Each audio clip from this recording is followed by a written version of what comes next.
Ladies and gentlemen, it seems like just days ago that I uploaded a video breaking the story of a large repeater network in New York that has been allegedly shut down by the FCC arm of the United States government. Allegedly, all because of an email that they received from the FCC. And so far, that video has received around 1,000 comments and questions, ranging from, do we even know if that email is legitimate, to, it's an election year and the government is obviously planning a complete shutdown of any civilian communication systems. And of course, as soon as all of the constitutional scholars and civil rights experts got home from their shifts at Walmart and Arby's, they started giving their expert legal analysis, which we all know must be correct because of their highly precise fifth grade grammar and spelling abilities. But let not your heart be troubled, because here at the Not a Rubicon Institute of Advanced Sardonic Studies, we always get to the heart of the real issues. So in this video, I will be interviewing the president of the club whose repeater network was shut down to get his side of the story. And that interview will begin right now. So Carl, tell us who you are and a little bit about your GMRS walkie-talkie club. All right. I'm Carl. I live near Rochester, New York, and I'm the president of the New York State GMRS Alliance. We have a club with 226 members that spans the area from the most western part of New York near the Pennsylvania border all the way to Rome, Utica, almost near Albany. The club is a great group of guys and gals, full of, there's a lot of camaraderie. And we recently took a huge hit here. And I think that's why we're here. We're going to talk about that. Right. Yeah, a lot of people are interested. All right, so the repeater, so you have regular, in the club you had regular GMRS repeaters, and then there was a network of interlinked repeaters. Is that right? That is what actually got shut down and was the whole problem here? So the club did not have its own repeater system. We were provided access as club members to a system that was hosted by a different person, a different entity that spanned, it was a multi-site simulcast system, spanned our area of membership, again, from the most western part of New York out beyond Syracuse, almost towards Albany.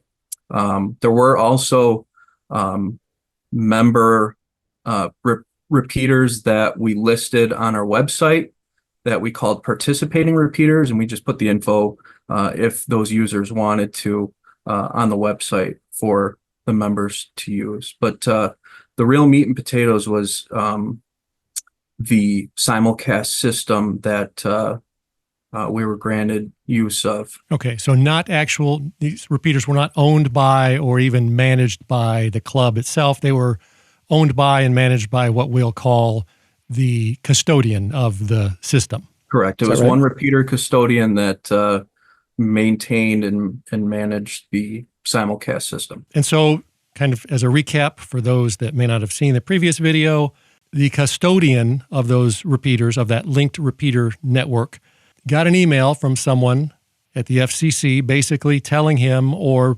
asking him, depending on how it's interpreted, to shut down the network. Is that basically, in a nutshell, what happened? In a nutshell, yes. And so the big question that I had, and that a lot of people that watched that other video had, is how do we know that that email was real? I get emails from my good friend in Nigeria all the time, and no matter how many CVS gift cards I send them, I still don't get rich. How do we know that that email was really from the FCC? So the repeater custodian and this FCC agent have a working relationship due to the repeater custodian's normal job. I won't say what that is or who he works for, but there was an existing relationship with the FCC, between the repeater custodian and the FCC, prior to receiving this email. So there was no reason for the custodian to think that it was not actually from this guy at the FCC that he knows. And then did you go any further to confirm that what the custodian was forwarding to you was legitimate? Did you check the headers, or was it from a hotmail.com address or from fcc.gov? What, did you confirm that at all? So I was copied on a reply from the custodian. I was copied as club president in his response to the email. And when I read the email, I immediately checked the headers to make sure it was in fact legitimate.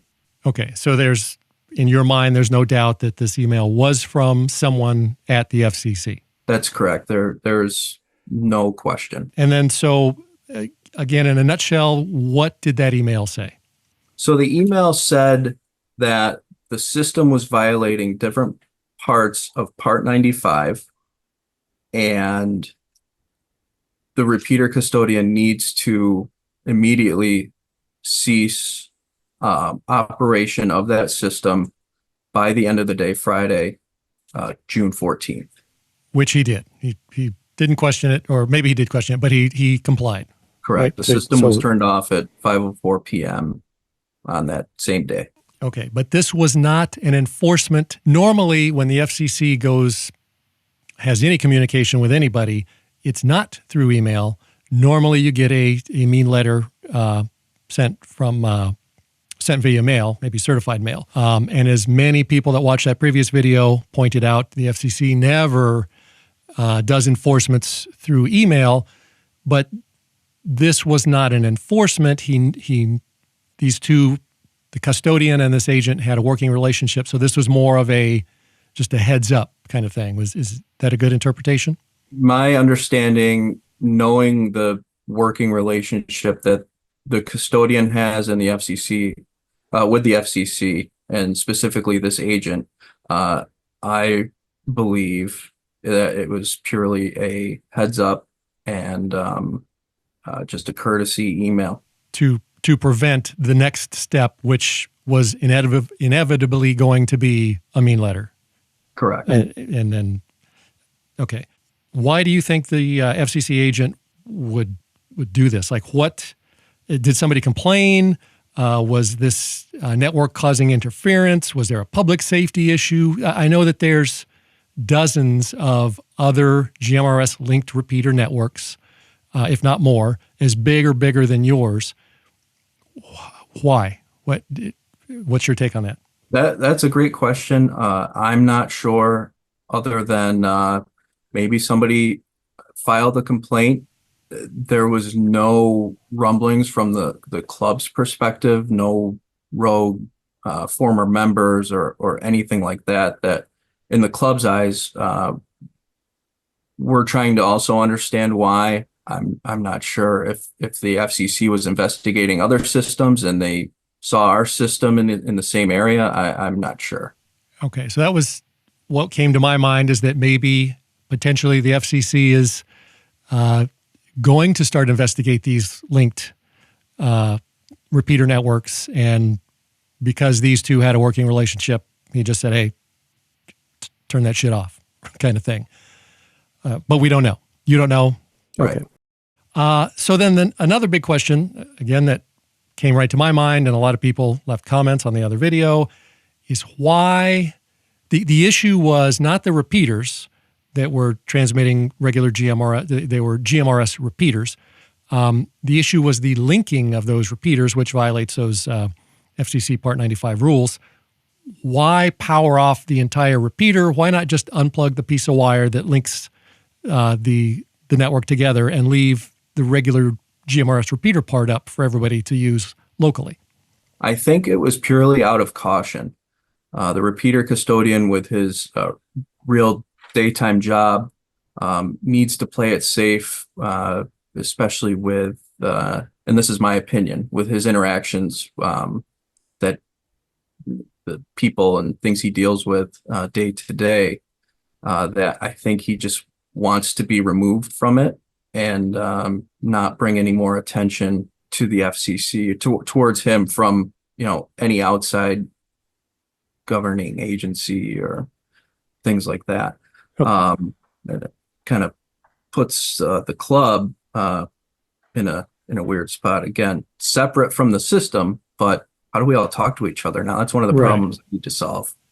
But it is, again, to be clear, his equipment, right? It's his ball, right? His rules. Again, there was a clear Dividing line. A dividing line between the club and his equipment. So that's his right, I guess. It's his ball. There was a lot of speculation by the experts in the comments on that other video that this whole thing could have been because of illegal activity being discussed, or I guess transacted over the repeaters, or making use of the repeater network. So what can you tell us about that?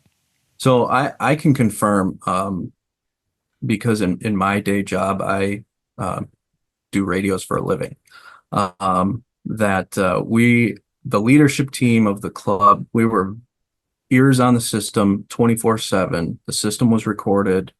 I can confirm there is absolutely no, I saw one of the comments that we were rebroadcasting police traffic and things like that. That system did not do it. That system, under the direction of the repeater custodian, I can confirm, we as the leadership team helped him kind of make sure things were well regulated, and because we didn't want to lose access to his system. It's a great system. So we made sure we were very careful on that system.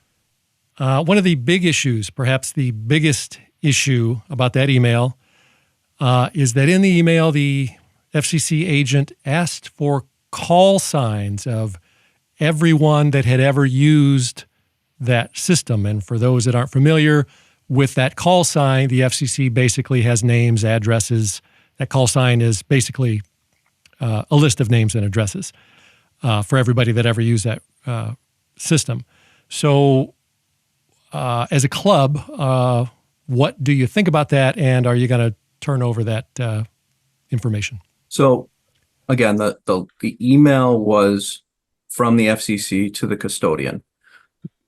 The agent in the email asked the custodian for a list of call signs for operators that have knowingly used the system. From the club's perspective, we are not providing a list of our memberships, any of the net logs, anything with a call sign, we are not providing to the FCC. So what's the plan now? We talked a little bit about it earlier, that you've now lost access to this, sounds like a great interlinked system.